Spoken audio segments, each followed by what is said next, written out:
আজকে ইফতারের আয়োজন বুট, মুড়ি, পেঁয়াজু, খেজুর, তারপরে বুন্দিয়া, কলা এবং শরবত হবে। তা আমরা সবাই পরিবার মিলে ইফতার করি। আসলে পারিবারিক ইফতার সবাই একসঙ্গে করতে খুব ভালো লাগে, এজন্য ইফতারগুলো করি, খুবই ভালো লাগে। খেজুর দেখতে পাচ্ছেন, তারপরে স্যালাইন, তারপরে বুন্দিয়া, এগুলো সম্পূর্ণ। আজকে তুরিন ইফতারগুলো করেছে, ভালো করে দেখেন, সুন্দর করে সাজিয়েছে। সে এবার শরবত বানাবে। সে স্যালাইন গলছে, স্যালাইন গলার পর সে অরবিট মানে ট্যাঙ্ক যেহেতু বড়টা যেটা পাওয়া যায় সেটা ছিঁড়ে এবং তার মধ্যে দিলে একটা কালারটা চলে আসে, কত সুন্দর কালার। সেজন্য সে ট্যাঙ্কটা গলছে, গলার পর সব মিশ্রণ করবে।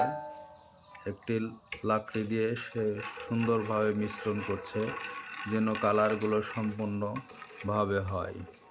তো বন্ধুরা, আসলে মায়ের রমজান মাসের আসলে ফজিলত অন্যতম। সবাই যে যার যেখান থেকে পারবেন দান সাদকা এগুলো করবেন এবং সবাইকে ইফতারের আমন্ত্রণ করবেন এবং দান খায়রাত বেশি বেশি করে করলে অনেক সওয়াব পাবেন। এই মাসের মতো সওয়াব অন্য কোনো মাসে আর পাওয়া যায় না। তাই আপনারা বেশি বেশি করে দান সাদকা এগুলো করেন। তো দেখুন কত সুন্দরভাবে ইফতারগুলো সাজিয়েছে। এবার কলাগুলো সে ছাড়লেই হয়ে যাবে। মুড়ি আবার মাখাবে। ও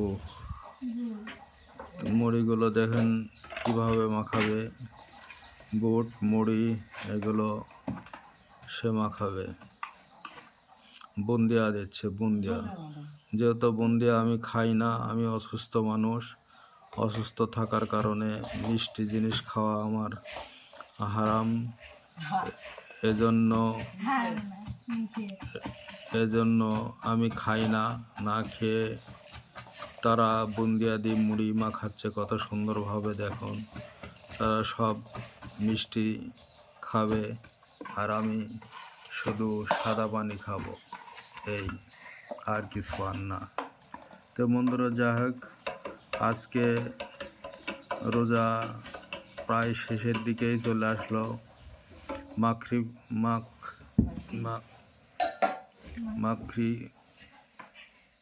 তোমার কথা বাইরে যাচ্ছে সেই দিকেই আসলো।